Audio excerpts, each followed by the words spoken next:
Admiral Zexamore floated helplessly in the darkness of his flagship's bridge. The artificial gravity had failed 20 minutes ago, and now everything not bolted down drifted freely through the air. Emergency lighting flickered weakly, powered by the only backup systems that still worked, simple chemical batteries that his people had not used for thousands of years. "Science Officer Kelmer," the Admiral called out, his voice echoing strangely. "In the zero gravity, what is our status?"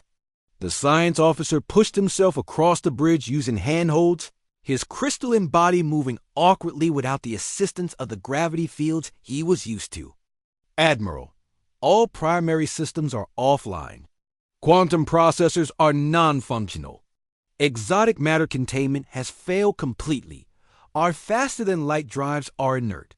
What about communications? We still have basic radio contact with some ships in the fleet, but only those close enough for primitive electromagnetic transmission. The quantum communication network is completely down."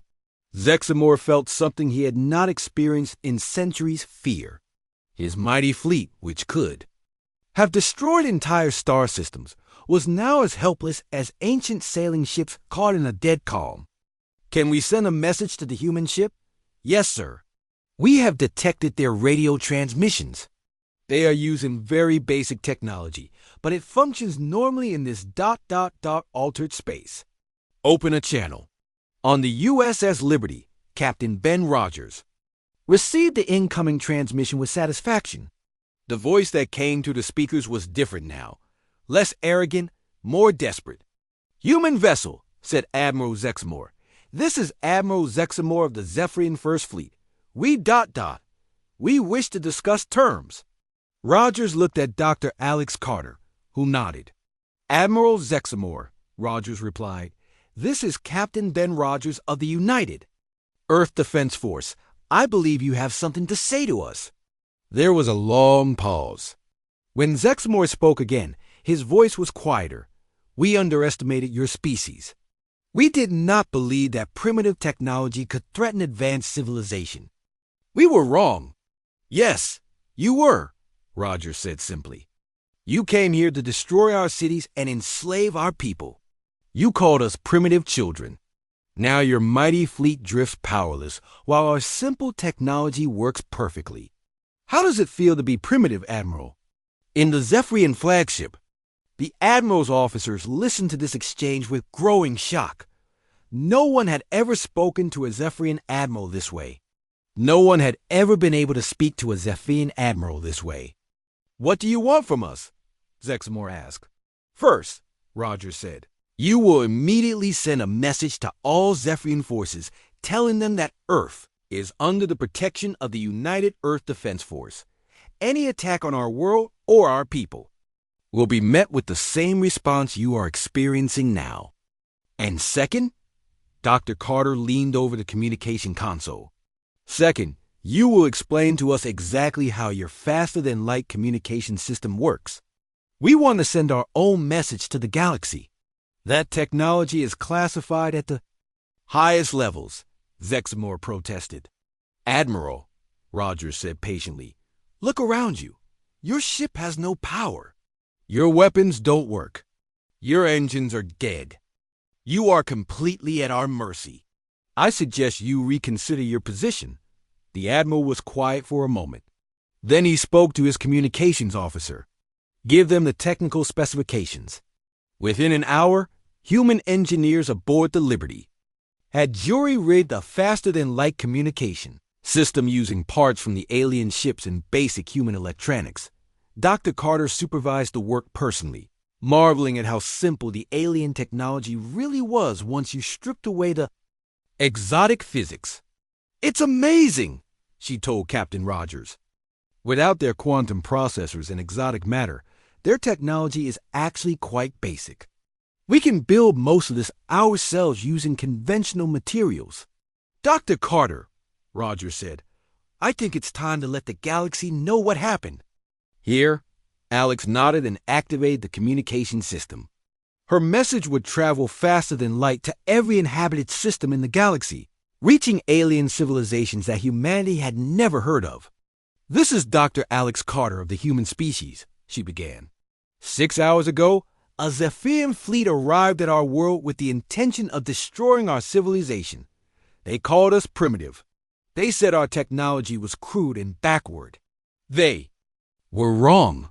She paused, looking out at the drifting alien ships visible through the Liberty's viewports. "The Zephyrian fleet has been neutralized using human technology. Their ships are powerless. Their weapons are useless. Their advanced civilization has been reduced to the same level as our own.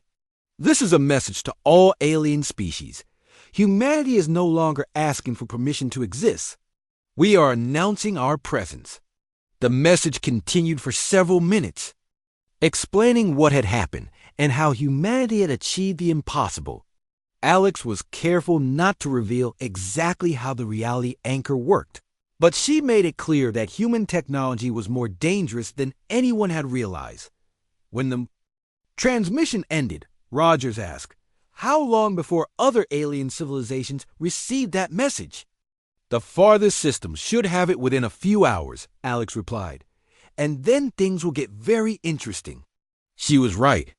Across the galaxy, alien civilizations received humanity's message with shock and disbelief. The Zephyrians were known as one of the most advanced species in the galaxy. Their technology was considered nearly perfect. The idea that a primitive species could defeat them was almost incomprehensible in the Vorkak Empire. General Korhax called an emergency meeting of the High Command. "Is this message accurate?" he demanded. "Have the humans really defeated a Zephyrian fleet?" "Our deep space monitors confirm massive energy disruptions in the human star system," replied an intelligence officer. "The Zephyrian fleet's quantum signatures have disappeared completely." "How is that possible?" "Unknown, sir. But if the humans have developed a technology that can neutralize exotic physics, then every advanced civilization in the galaxy is vulnerable." Similar conversations were taking place in dozens of alien civilizations. The Neurati Collective, masters of biological technology, found that their organic computers stopped working when, exposed to the same energy patterns detected from Earth. The Cantory Federation discovered that their reality-warping weapons became useless when the fundamental constants of physics were altered. Within 6 hours of Alex Carter's message, the galactic balance of power had shifted completely. Species that had ruled the galaxy for millennia suddenly found themselves vulnerable to a threat they had never considered. But not all alien civilizations reacted with fear. On the distant world of Kepler 442b, Ambassador Veltar of the Altarian Republic called his government with excitement. "Prime Minister," he said, "we have been looking for allies against Zephyrian expansion for decades. These humans may be exactly what we need." "Are you suggesting we ally ourselves with primitives?" the Prime Minister asked. "I'm suggesting we ally ourselves with the species that just proved that primitive can be more powerful than advanced," Veltar replied. "If the humans can defeat the Zephyrians, they can help us defend our freedom." On Earth, President Carol Stone watched the reports coming in from around the galaxy with amazement. Alien civilizations that had never acknowledged humanity's existence were now sending diplomatic messages. Some offered friendship and trade. Others demanded immediate surrender of the reality anchor technology. A few threatened war. "Dr. Carter," the president said during an emergency briefing, "what have we started?" Alex looked tired but satisfied. "We've leveled the playing field, Madam President. For the first time in galactic history, advanced technology doesn't guarantee victory. Every alien civilization now has to consider the possibility that their exotic weapons and quantum computers might stop working at any moment. And what does that mean for humanity? It means we're no longer the primitive species begging for acceptance," Alex said. "We're the species that every other civilization has to take seriously. Some will hate us for it. Some will fear us, but none of them will ever underestimate us again." Admiral Zexamore, still floating in the darkness of his powerless flagship, listened to the radio chatter between human ships. They were coordinating rescue operations, offering assistance to stranded alien crews. Treating their former enemies with mercy. It was not what he had expected from a primitive species. It was not what he had expected from anyone who had just achieved total victory over a superior force. Perhaps, he thought, the humans were not primitive after all. Perhaps they were something else entirely. Something the galaxy had never seen before. Something that might change everything. The clock on the wall of the USS Liberty's bridge showed 12 hours remaining. Captain Ben Rogers watched the digital numbers count down with steady eyes. His ship was hidden behind the moon, engines running cold, waiting for the right moment to strike. Dr. Alex Carter sat at a workstation in the ship's cargo bay, making final adjustments to the reality anchor device. Her hands moved quickly over the controls, checking and rechecking every connection. The device hummed quietly, its metal surface warm to the touch. "Dr. Carter," said Danny Kim, her assistant, "the power readings are stable. All systems show." Green. Alex nodded but did not look up from her work. She had spent 3 years building this device, but she had never tested it against a real alien fleet. The small artifacts they had captured were nothing compared to the massive ships hanging in Earth's orbit. What if it doesn't work? Danny asked quietly. Alex finally looked up. "Then we die," she said simply. "But if we don't try, we die anyway. At least this way, we die fighting." On the bridge, Captain Rogers received a message from Earth. President Carol Stone appeared on the communication screen, her face tired but determined. "Captain Rogers," she said, "the alien deadline is in 12 hours. They have begun positioning their ships for orbital bombardment. Our satellites showed them targeting major cities around the world. Understood, Madam President. We are ready to proceed. Captain, I want you to know that whatever happens today, humanity will remember your courage. You and your crew are heroes." Rogers looked around his bridge at the faces of his crew. They were young men and women who had volunteered for a mission they knew was probably suicide. None of them had complained. None of them had asked to be transferred to safety. "Thank you, Madam President," Rogers said.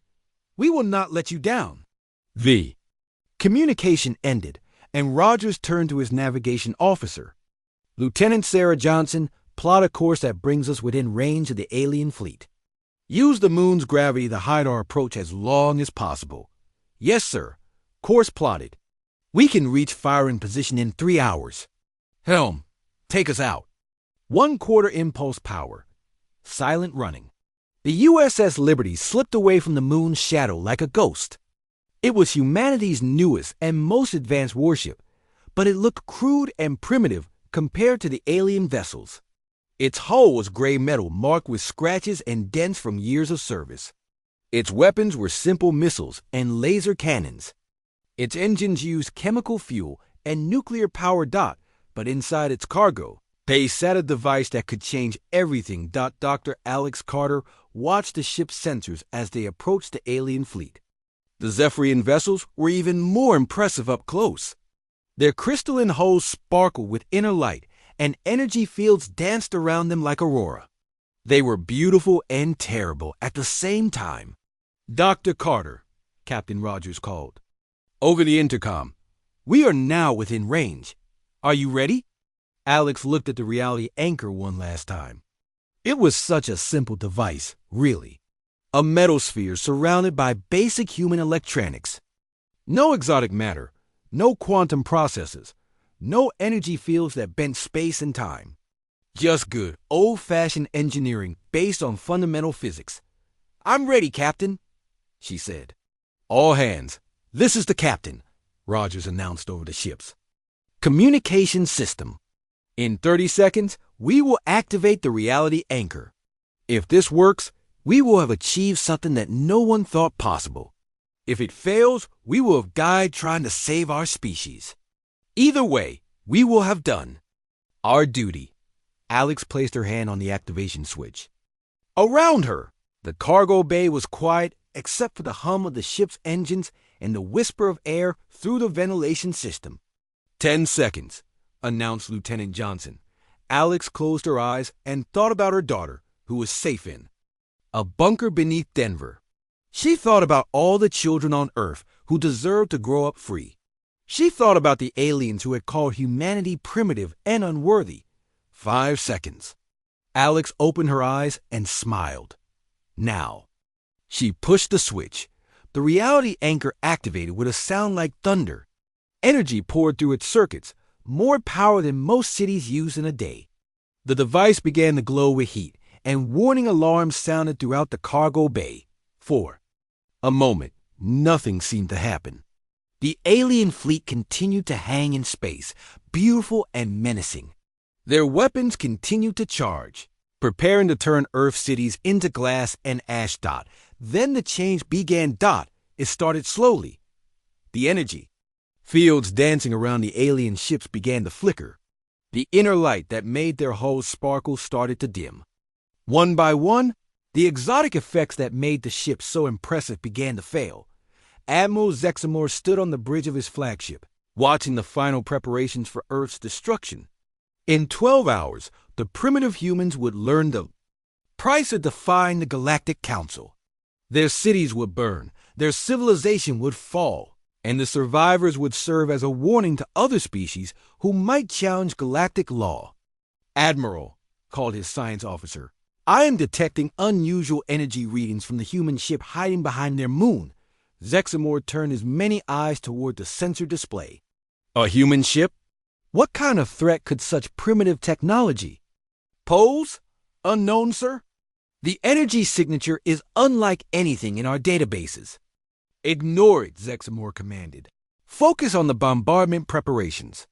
The humans will learn that their crude weapons cannot harm us." But even as he spoke, the Admiral noticed something wrong. The quantum processors that controlled his ships. Systems were running slower than normal. The exotic matter containment fields that powered his weapons were becoming unstable. "Science officer, run a diagnostic on all ship systems." "Sir, all systems are reporting errors. The quantum matrices are destabilizing. The exotic matter is becoming inert." Zexamore felt a chill run through his crystalline body.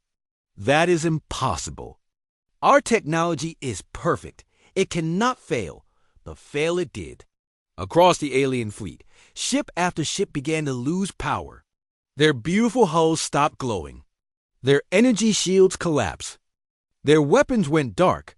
The reality anchor field spread outward from the USS Liberty like an invisible tide. Wherever it touched, the fundamental constants of physics changed just enough to make exotic technology impossible. Quantum processors became simple silicon chips. Exotic matter became ordinary hydrogen. Energy fields that bent space and time simply stopped working. "Admiral," shouted the communications officer, "we are losing contact with the fleet. All ships are reporting total system failure." Zexamore stared at his displays in growing horror. His mighty fleet, the pride of the Zephyrian Empire, was becoming helpless. Emergency power systems failed to activate because they depended on the same exotic physics that no longer worked.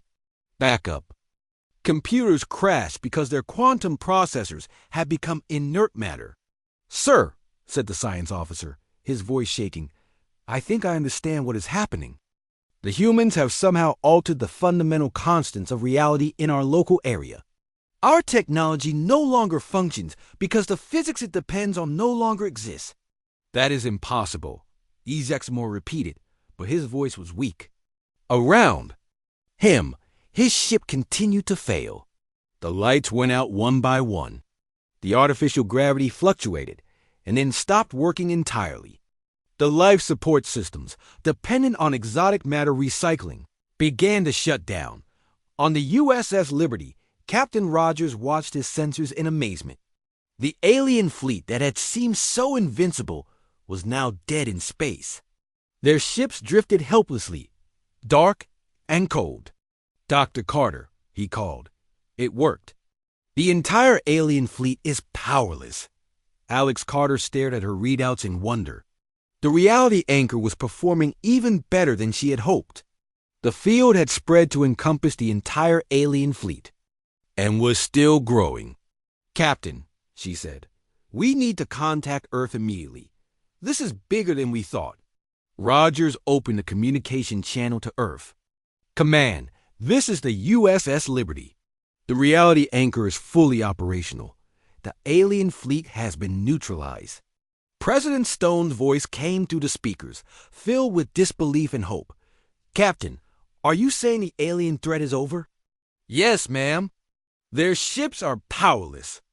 They cannot attack us, they cannot defend themselves, and they cannot escape. There was a long pause. Then the president spoke again, her voice stronger than before. Captain Rogers, Dr. Carter, you have just saved the human race.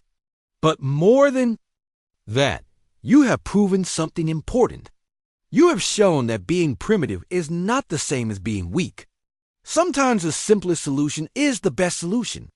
Dr. Carter looked at the reality anchor device, still humming with power. It was crude and simple compared to alien technology, but it worked. And that was all that mattered. The species that the aliens had called primitive had just defeated the most advanced fleet in the galaxy. The children had outgrown their parents, and the universe would never be the same. The alarm bells rang across every military base on Earth. It was 3 a.m. in Washington, but President Carol Stone was already awake, sitting in the Situation Room deep beneath the White House. The large screen on the wall showed a sight that made her blood run cold. 40-7 alien ships hung in space, just beyond the orbit of the moon. They were beautiful in a terrifying way, like deadly flowers made of crystal and light. Each ship was larger than anything humanity had ever built. Their hulls shimmered with energy that bent light around them, making them hard to look at directly. Madam President, said Admiral Tom Davis, the alien fleet appeared without warning. 30 minutes ago, they came out of what our sensors registered as folded space. No transition signature, no energy buildup.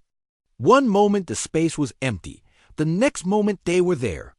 Carol Stone had been president for 2 years, but nothing had prepared her for this moment. She was a former teacher who had entered politics to help her community. Now she faced the possibility of humanity's extinction.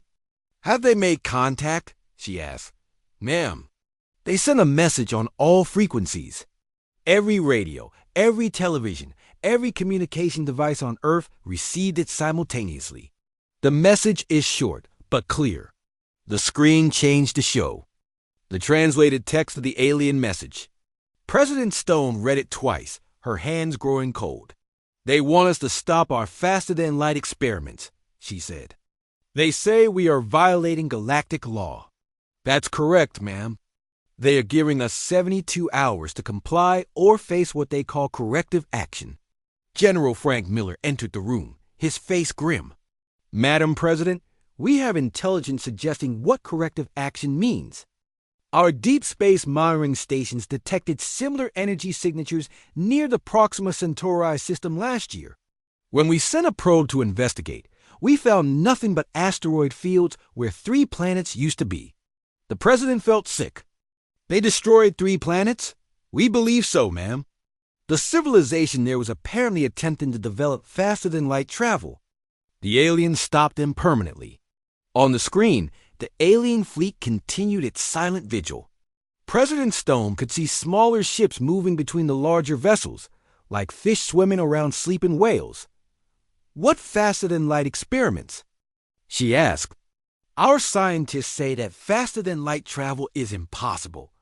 Dr. Alex Carter spoke from the back of the room. She had been called in as soon as the alien fleet appeared. Madam President, we have been conducting theoretical research into manipulating space-time. The aliens apparently consider this research to be dangerous. Are we actually close to faster-than-light travel? Alex hesitated. No, ma'am, not in the way they mean. But our reality anchor technology does manipulate the fundamental structure of space-time. They might see this as a threat to their technological superiority. President Stone turned to Admiral Davis. What military options do we have? The Admiral's face was grim. Honestly, ma'am, none. Our most powerful weapons are nuclear missiles and laser cannons. Based on what we observed when their ships arrived, their shields can probably absorb the energy of a nuclear explosion without taking damage. Our entire military could not scratch the paint on one of their ships. Then we surrender? The president asked. Not necessarily, said General Miller. Dr. Carter, please brief the president on Project Prometheus. Alex stepped forward, her laptop in hand. Madam President, we have been developing a technology that could level the playing field. We call it a reality anchor. It creates a field where exotic physics become unstable. Explain that in simple terms, Doctor.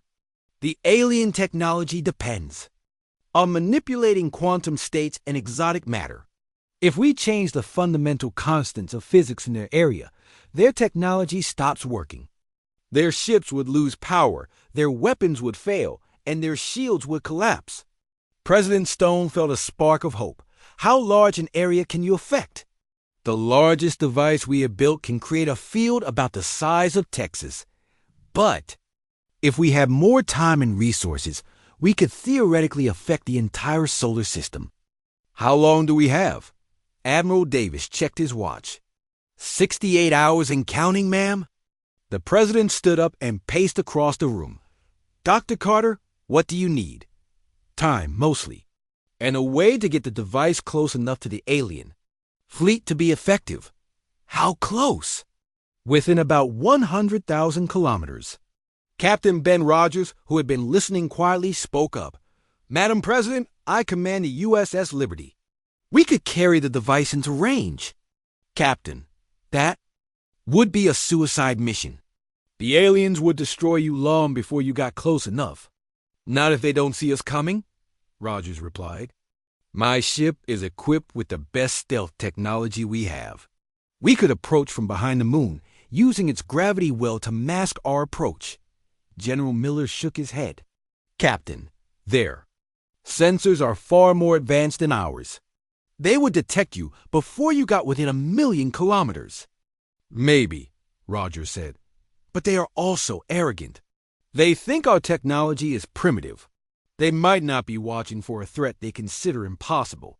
President Stone looked around the room at the faces of the people who might save or doom humanity. Dr. Carter, what are the chances this plan will work? Alex was quiet for a long moment. Unknown, ma'am. We have never tested the reality anchor against alien technology. We know it works against the small artifacts we have captured, but their ships might have defenses we haven't considered. And if it fails?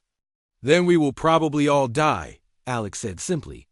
But if we surrender, we will become slaves to creatures who see us as barely intelligent animals. That might be worse than death. The president sat down heavily. At 52 years old, she had never imagined she would face a decision that could determine the fate of the human species. There is another option, said Colonel Pete Walsh. We could try to negotiate with them. Maybe we can convince them that our research is not a threat. With respect, Colonel, said General Miller, these are the same aliens who denied us membership in their Galactic Council because they consider us primitive. They have traveled across space to threaten us with extinction. I don't think they are interested in negotiation. President Stone looked at the screen showing the alien fleet. The ships were beautiful, but there was something cold and merciless about them. They hung in space like predators waiting to strike. How many people know about Project Prometheus? She asked. Fewer than 50, General Miller replied. Everyone involved has the highest security clearance. And how many people know about the reality anchor's capabilities? Fewer than 20, President Stone made her decision. Dr. Carter, you have authorization to proceed with your plan. Whatever resources you need, you will get them. Captain Rogers, prepare your ship. We have 68 hours to save our species. As the meeting broke up, Alex Carter approached the president. Ma'am, there is something else you should know. If this works, if we defeat the alien fleet, there will be consequences. Other alien civilizations will learn what happened here. They will see us as a threat. Are you saying we shouldn't try? No, ma'am. I'm saying that if we survive this, everything changes. We will no longer be the primitive species begging for acceptance. We will be the species that defeated the Zephyrians. Some aliens will respect us, others will fear us. Many will want to destroy us before we become more powerful. President Stone nodded slowly. Dr. Carter, 3 days ago, the aliens told us we were too primitive to join their civilization. Tomorrow, we may prove them wrong in a way they never expected. The next 18 hours passed in a blur of activity. The reality anchor device was carefully loaded aboard the USS Liberty. The ship's crew worked frantically to integrate the alien technology with their own systems. Engineers crawled through every compartment, making sure everything was perfect. Dr. Alex Carter supervised the installation personally. She had not slept in 36 hours, but her eyes were bright with exhaustion and determination. "Doctor," said Captain Rogers, "are you sure this will work?" Alex looked at the device that might save humanity. It was smaller than she had hoped, about the size of a washing machine. It looked crude and primitive next to the sleek alien technology they had studied. "Captain," she said, 3 days ago, the aliens called us primitive. They said our technology was the work of children. Tomorrow, we will show them what children can do when they get angry." The countdown continued. 50 hours, 40 hours, 30 hours. The alien fleet remained motionless, waiting for humanity's answer. But humanity was preparing an answer the aliens would never expect. The news of the Galactic Council's rejection spread across Earth like wildfire. Every television screen, every computer monitor, every mobile device carried the same message. Humanity was not welcome among the stars. The aliens had called them primitive, backward, unworthy of joining their advanced civilization. In the streets of New York, people gathered around news broadcasts. Some wept, others shouted in anger. A few just stared at the sky, wondering if they would ever see the stars as anything more than distant lights. But deep beneath the Pentagon, in a series of rooms that did not appear on any official blueprint, a different kind of reaction was taking place. General Frank Miller stood before a massive screen showing the alien fleet departing Earth's solar system. His weathered face showed no emotion, but his knuckles were white as he gripped the podium. "Ladies and gentlemen," he said to the assembled group of scientists and military officers, "today we learned that we are alone in a hostile universe. The aliens made it clear that they see us as nothing more than clever animals. They will not help us. They will not trade with us. And if we become a threat to their precious order, they will destroy us." Dr. Alex Carter sat in the front row, her laptop open, fingers dancing across the keyboard.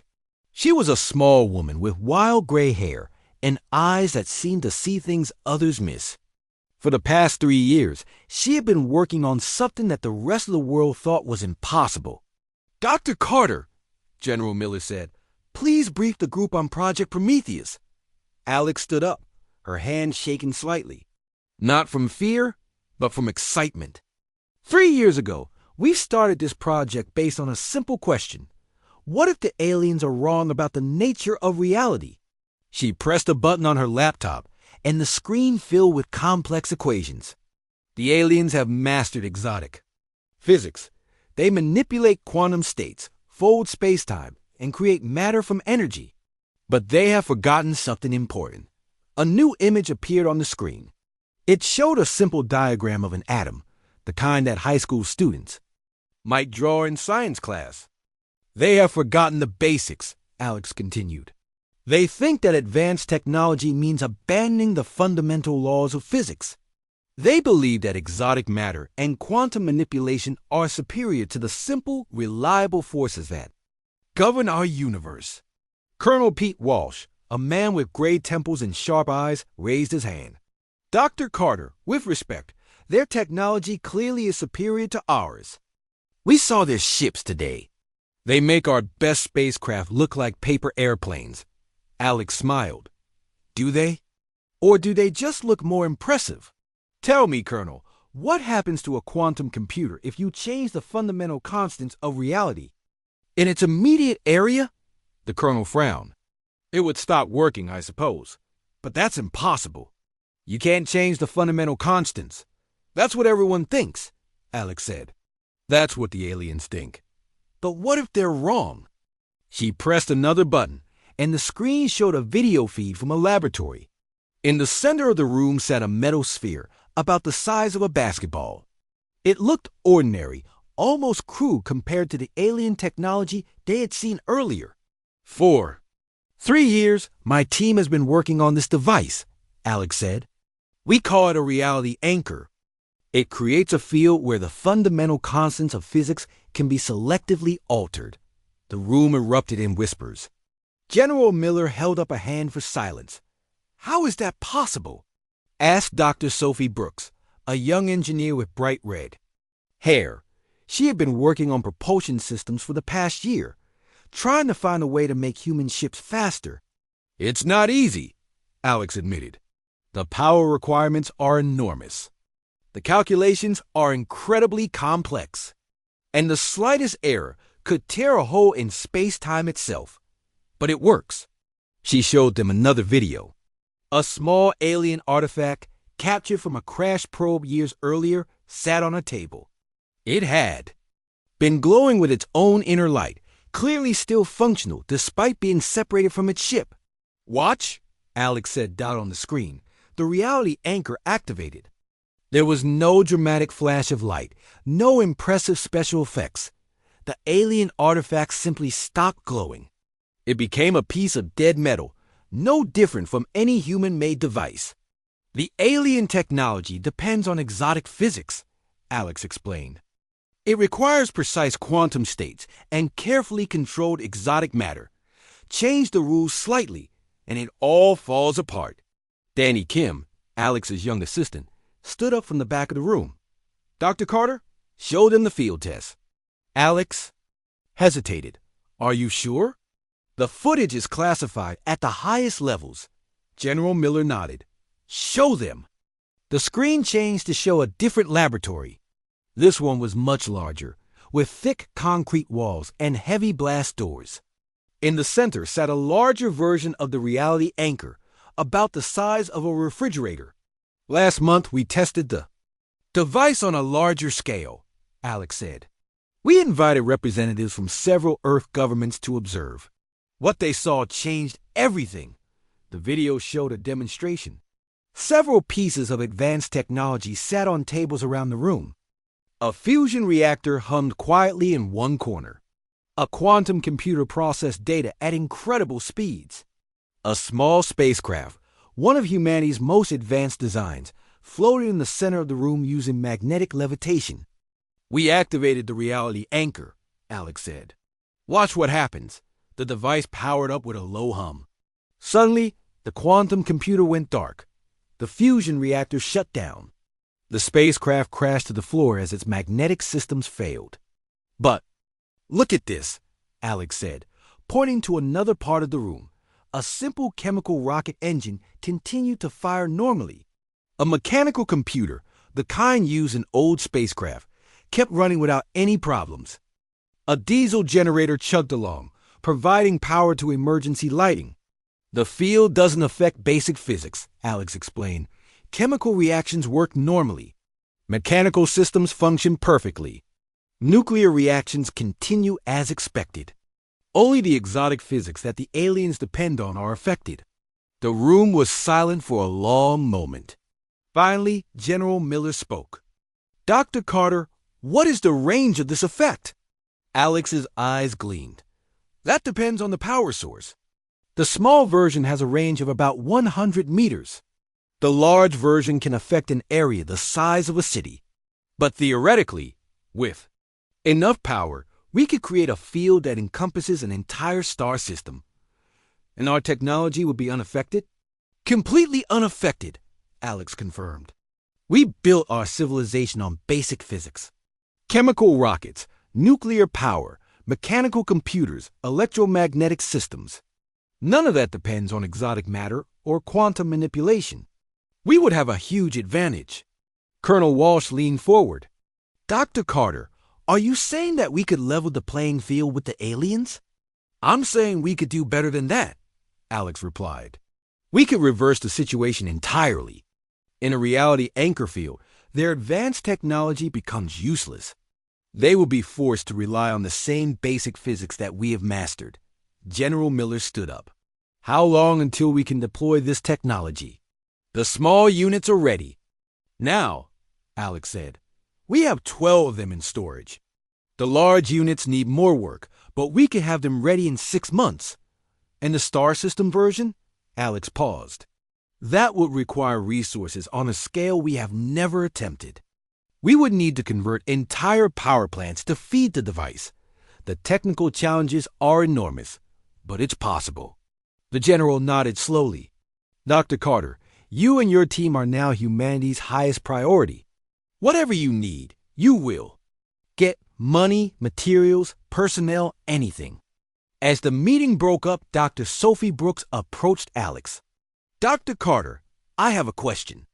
If this technology is so powerful, why haven't the aliens developed it themselves? Alex smiled. Because they are too advanced for their own good. They have forgotten that sometimes the simple solution is the best solution. They think that primitive means inferior. They are about to learn why that is a dangerous assumption.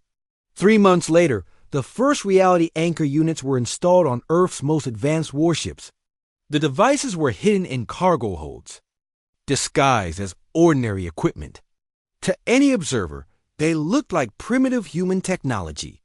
Crude, simple, unsophisticated. The aliens had called humans primitive. Soon, they would discover that primitive could be more powerful than advanced. Sometimes the old ways were the best ways. And sometimes the species that seemed weakest could become the strongest of all. The massive chamber stretched out like a cathedral made of living crystal. Strange lights danced across the walls, casting rainbow patterns that hurt human eyes to look at directly. Commander Jake Morrison stood in the center of the enormous room, feeling very small and very alone. Around him, dozens of alien beings sat in floating seats that defied gravity. Some looked like walking trees made of metal. Others appeared to be balls of pure energy contained in glass shells. The most impressive were the Zephyrians, who looked like living diamonds with too many arms and eyes that glowed like stars. Jake wore his best-dressed uniform, the one with all the medals and ribbons. It felt silly now, surrounded by creatures who could probably destroy entire planets with a thought. His hands were steady, though. 20 years in the Space Force had taught him to keep calm under pressure. State your business, primitive one, said a voice that seemed to come from everywhere. At once, Jake looked up at the largest Zephyrian, who sat on a throne that sparkled with its own inner light. High Chancellor Vexto was bigger than the others, with more arms and brighter eyes. I am Commander Jake Morrison of the United Earth Defense Force, Jake said, his voice carrying clearly through the chamber. I come before the Galactic Council to request membership in the Galactic Trade Network. A sound like breaking glass filled the air. It took Jake a moment to realize the aliens were laughing. Trade Network? The voice belonged to General Corthax of the Vorthic Empire. The creature looked like a giant crab made of red metal, with claws that glowed with plasma fire. What could your species possibly offer us? Jake activated the holographic projector he carried. Images filled the air above his head, showing Earth's greatest achievements. The International Space Station orbited peacefully. Fusion reactors powered cities. Sleek spacecraft moved between the planets of the solar system. We have mastered nuclear fusion, Jake said proudly. Our ships can travel throughout our star system. We have colonies on Mars and the moons of Jupiter. We have built artificial intelligence and quantum computers. The laughter grew louder. A Nurati representative, who looked like a giant brain, floating in a jar, pulsed with amusement. Fusion? How quaint. We abandoned such crude energy sources 10,000 years ago. Your fastest ships move at a fraction of light speed, added another alien, this one resembling a cloud of silver smoke. Our children's toys move faster than your greatest vessels. High Chancellor Vexto raised one of his many arms, and the chamber fell silent. Let us examine these achievements more closely, he said.